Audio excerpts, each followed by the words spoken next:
Hello everyone, welcome to the MisterFrisco podcast where real talk meets real estate, local vibes and the people shaping Frisco's future.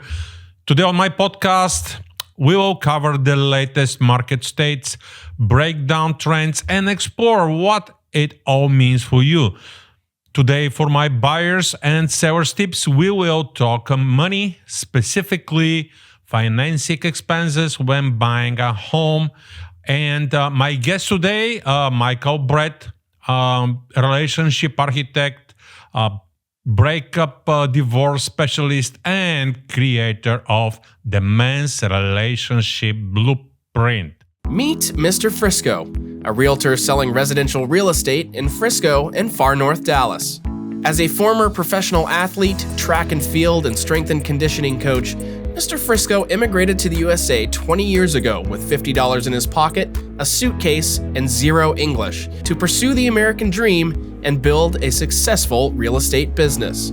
Hardworking, persistent, customer service, and detail-oriented, MisterFrisco strives to secure a smooth closing on his client's biggest investment, their home.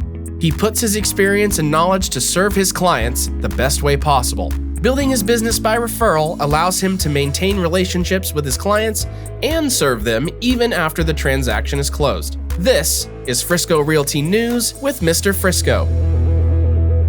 Now let's get into what's really driving local buzz, the Frisco housing market. Whether you're buying, selling, or just keeping an eye on the market, April brought some interesting shifts you should know about. So let's break it down. The median home price in Frisco landed at $662,500, down 1.2% from April last year, but up 1.1% from March, showing a bit of upward momentum. The inventory is where things get wild, up a whopping 84% year over year, with 696 homes on the market. Existing home sales were down 17% from last year, though up 5% compared to March. Homes took a median of 18 days to sell, twice as long as last year, but 13 days faster than just a month ago. Pending sales dropped 30%, a clear sign the market is cooling. And with 4.5 months of inventory on the market, we are still in a seller's market territory, but just barely. Enjoying the insights? Don't forget to follow and share the MisterFrisco Real Estate Show for fresh updates and a real talk every month. For today's buyers and sellers tips, let's talk money, specifically financing expenses when buying a home. So FHA loans require minimum 3.5% down, while conventional loans usually start at 5%. And some conventional loans programs even offer 100% financing, but that depends on your qualification. Want to avoid PMI? Well, you will need 20% down on a conventional loan. Otherwise, PMI sticks around until you build 20% equity. With FHA loans, just don't forget that mortgage insurance lasts the life of the loan. Earnest money is typically 1% of the purchase price. For a clear and accurate estimate, your lender is the best source of information. Don't hesitate to ask. They're there to guide you through the numbers and help you understand exactly what it will cost to close your transaction. It's a key part of their role in the home buying process. So follow the MisterFrisco Real Estate Show for more smart tips. So now it's time for my guest, Michael Brett, a relationship coach and creator of the Men's Relationship Blueprint. Hey, Michael, how are you? I'm doing great, Victor. How are you doing today? I'm good. Just, I'm tired of rains, but today was good. So, right. So thanks for attending my podcast. Good to have you. Thanks for inviting me. Good to have you. All right. So you're a relationship coach. Your LinkedIn says a relationship architect. Yes. So you architecture relationships. So it's always good to talk about relationships because to me, everything is based on relationships.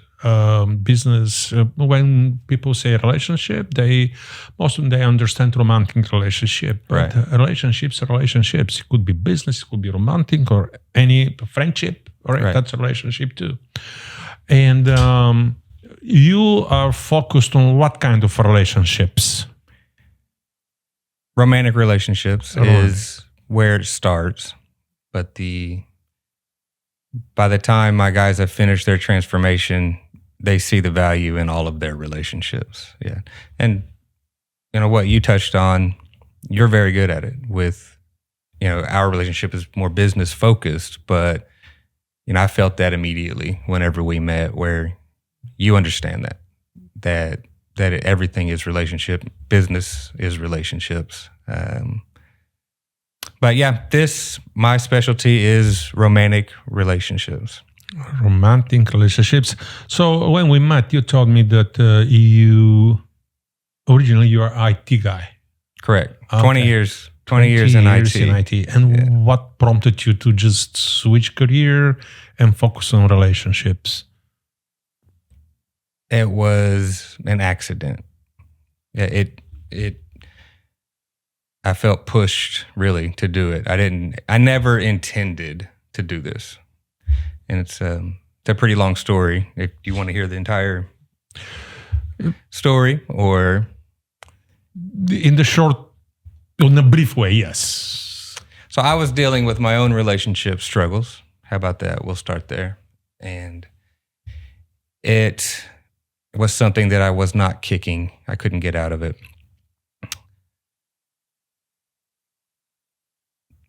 I don't really believe in depression, or I'm sure it exists, but I choose not to accept it. But there was a time there where they say you're depressed if the things that you love to do no longer bring you joy. And I have a long list of hobbies that I love to do, and none of it was bringing me joy. So there are a couple events happened that I had a real sit down with myself, and one night I started writing. Nothing else was really breaking this feeling. And one night I just began writing. And before I lifted up my pen, I had written down 17 pages worth of material in the first time. And I was like, wow, that feels good, right? So I kept writing, and then I kept writing and kept writing. And this is some deep journaling about relationship stuff. It really was a lot. Everything I could think of is going in this notebook. But I look at it and I'm like, this looks like there's some serious value here. There's some serious stuff going on right here. But I don't know. So let me see. I'm writing a lot about women, about different situations that I've been through. Well, I wanted to know if I was full of shit or not, because it looked good. It looked very helpful. Well, being in IT, I just published it. I turned it into a website, right? Where most people would have burned it up, I think, but I turned it into a website, and every topic was a different web page. And being single, I wanted to know if I was right or wrong, right? So I get on Bumble or whatever dating apps. It was mostly Bumble, and connected with women all over the country. And any woman that wanted to talk about it, I invited them to look at my website, which is my personal journal about the men's side of relationships and what's working, what's not working. And we would go over the content, go over the material. I would rewrite it. I would get a woman's perspective on everything. And I really wanted to find out what was important to women, right? I always started with the same question. I'd say, so tell me what are the 5 most important qualities to you as a woman that you look for in a man? And I thought I was going to get the same answer over and over, but it was always different. every time. But I took all of those conversations and kept pouring into my content, kept pouring into my journal, pouring into my website. And this continues on for 2 years. And it sprawls across 1,000 women, probably. Because I'm just copying and pasting to get these conversations started, right? 2 years, 1,000 women, and then a publisher saw my website and said, "What is this?" And I was like, I don't know. I don't know what the hell I'm doing. I'm trying to sort out my life to make sure I do not make these same mistakes, right? I'm a firm believer in failure, fix your failure, move forward, but I had a pattern and I was determined to break this kind of a 5-year pattern is what I had established in my life, and I was going to break it. So, the publisher said, "Well, that looks like a book. Do you want to write a book?" And so I turned it into this book, still not knowing what I was going to do with the book.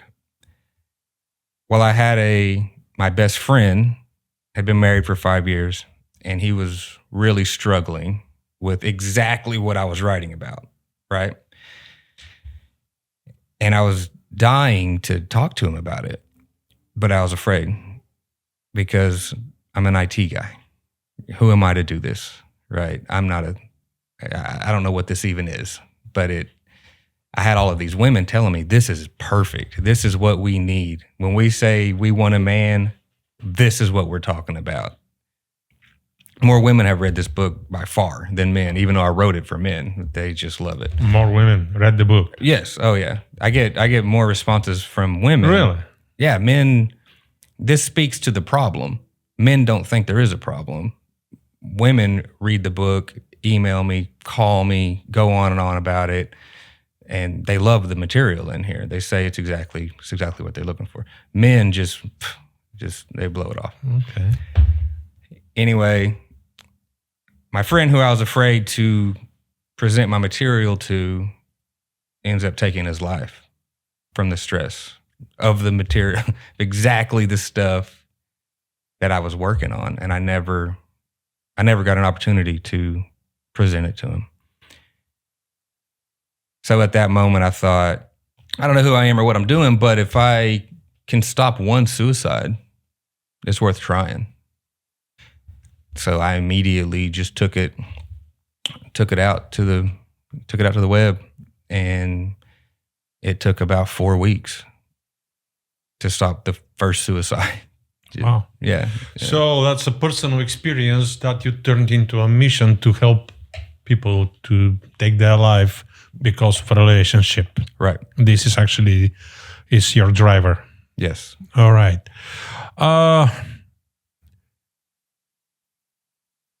Talking about relationships, I think the main driver, the main bound in a relationship, the main thing in a relationship that a lot of people don't realize is the open communication. Right. If there's no communication, there's no relationship. Can I add one word? Yes. So my point is, what's your look on that? What's your take on that communication in a relationship? I like what you said. I just wanted to add honest, open and honest. So many people are hiding something. Even in being with someone for 10 years, I hear it all the time. Hey man, you need to tell her that. I can't possibly tell her that. What? How long have you known this woman? 15 years. She doesn't know that? No way. I cannot possibly tell her that. She'll leave me, it'll be over. I hear that shit all the time. So open and honest communication. And usually the women that I've talked to, they're holding back more than the men are. Because it's once one party no longer is a completely safe space, then the vulnerability stops. So if we're being honest with each other, you were just telling me about your home country. If I belittled or diminished something you're saying about your home country because it's a different culture than mine, we're never having that conversation again. It's over, right? So you have to be a safe place so that open and truth, honesty can come out. Yeah. Well, I didn't say honest because if it's not honest, it's not communication. Okay. Correct. But yes. So men's coaching. Why men's coaching? Aren't you kind of worried that you're gonna be blaming sexism? That you focus only on the man in the relationship when I believe it's supposed to be two ways. Man and woman, they have to have equally contribute to a relationship. They have equal but almost opposite contributions. Maybe not opposite, but they have equal but different contributions. I firmly believe that it's a man's responsibility to lead the relationship. And the women will tell you the exact same thing. They want the man to lead the relationship. And there's a lot of things so that's the first reason why I work with men. I wouldn't say only, but primarily is because the women expect the man to lead the relationship. They expect men to be strong, even emotionally strong. And the relationships fall apart when relationships fall apart during the difficult moments, during the most difficult moments. It's a product of how you handle the difficult times. That's what your relationship really is. Because either your relationship's going to fall apart, or if you're lying in those moments, it's the difficult times that make up. So you need to be a very strong man emotionally. Because the women, they don't know either. None of you know exactly. You get to those moments. How are we supposed to handle this, right? Well, if the woman feels like she has to step up and lead that, well, what kind of man does she have? Yeah. Okay. That's how she feels. Okay. That's the first one. The second reason, and this is going to probably be a little unpopular with women, but whatever. A lot of women call and they want to work together. But each time I've tried to help a woman, it doesn't work. It doesn't work out because of the accountability that comes with this. They seem to think I'm going to give them the silver bullet to change their man into the man they really want. This is how these phone calls go when these women want me to work with them. They think I'm going to tell them how to teach their man to be someone they're not. And I'm like, no, this is coaching for you. What are we going to change about you? Because you can't control anybody else. The best you can do is control your response to someone else. That's the best you can do. If you want to change the way someone's acting towards you or acting with you, you have to change the way you respond to them. You have to change your words and change your actions. Well, everybody wants change, but nobody wants to change. The men, they're harder to approach with this, but they're more used to doing whatever it takes to get something done. Women seem to kind of just get their way more frequently than men. They can use their beauty and their looks and they kind of get their way. They've got most women, especially attractive women, have a long list of men who will give them their way. Men don't have that option. We have to make our way. We have to build it. And if that means changing the man that we are to make it happen, women are less receptive to that. So it terminates like that. So I just stop. Okay. So it is the other question. Why they have to choose you, not marriage counselor or psychotherapist? You're IT guy. Yeah. Okay, IT guys, they're more popular that they communicate well with the computers. Right. And they are not very good in relationships. All right, that's what is the most of the people think about it, especially what I talk about when I talk with them. But why you? That's the question that I would say what differentiates you? Okay, by some psychotherapist or counselor, marriage counselor. So this is my opinion, obviously, but therapy seems to look at the past a lot. People, that a little bit of your past needs to be examined, but the only reason you examine it is so you can move forward, right? Coaching, like me and the other coaches out there, we only care about your future. You don't really, in my experience, therapist is focused on all of this negative energy that exists in your past. And every time you go see your therapist, you're just reliving it. I've had my guys argue with their therapists about my approach and say, tell me what the fuck to do about it. I know it. I've lived it. Now what do I do? Well, go read this book. That's what they tell them. You need to change that right there. You need to change that. And they say, how? Well, this is the how. I'm focused more on the future. That's all I care about is results. I really don't care about how my guys feel. And I had a guy last week. I've been working with him for 5 weeks. And I asked him for some feedback, and he gave me a long list of stuff that he loves about what we're doing. And it really pissed me off because, I met with him again, and I'm like, man, if I was you, I'd be so mad at me. Like, we have not done anything. We have not made any improvement. I don't care that you feel better. I'm sorry. It's not my goal. I'm trying to change your life. I'm trying to get you the life. Do you remember the goals we put down? Do you remember the life you want to live? Right?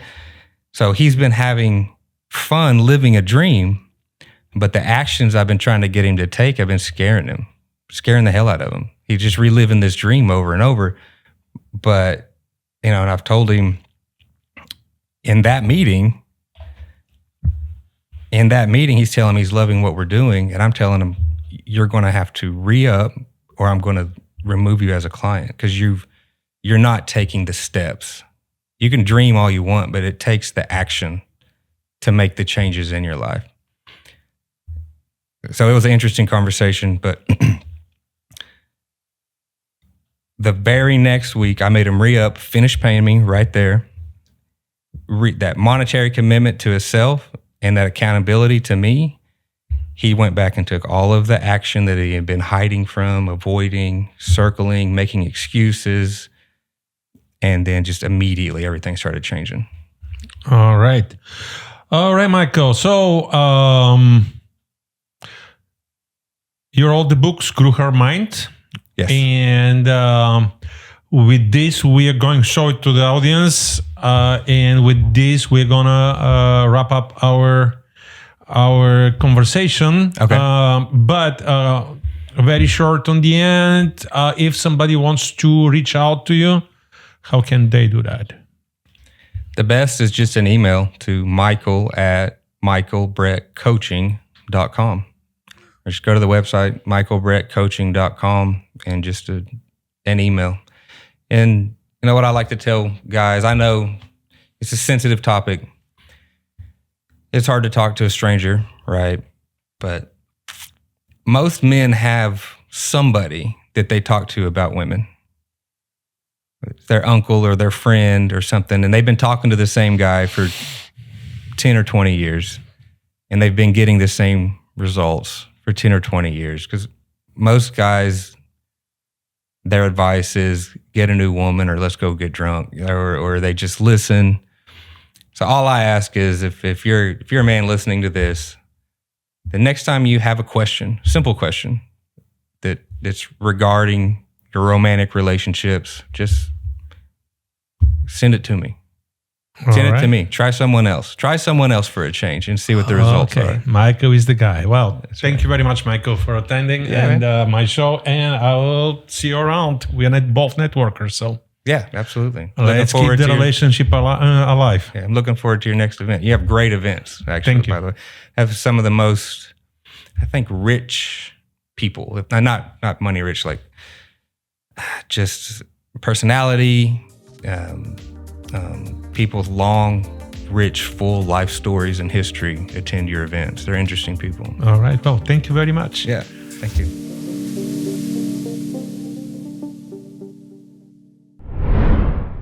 Ready to level up your Frisco experience? Let's dive into a local gem that's must visit for gamers and nostalgia lovers alike. The National Video Game Museum. Located in the Frisco Discovery Center, this interactive museum is a treasure trove of a gaming history, from a giant playable punk to a full decked out 1980s bedroom. It's a packed with hands-on exhibits that let you relive the evolution of gaming. Challenge your friends at the head-to-head wall, explore the timeline of consoles, or immerse yourself in the Pixel Dreams arcade. Whether you are a seasoned gamer or just curious, the National Video Game Museum offers an engaging journey through the world of video games. Open Wednesday through Sunday, it's a perfect spot for family fun or a nostalgic trip down memory lane. So thanks for tuning in today. If you enjoyed this episode, be sure to subscribe to my podcast for more insights on Frisco's best spots, events, and the housing market. Until next time.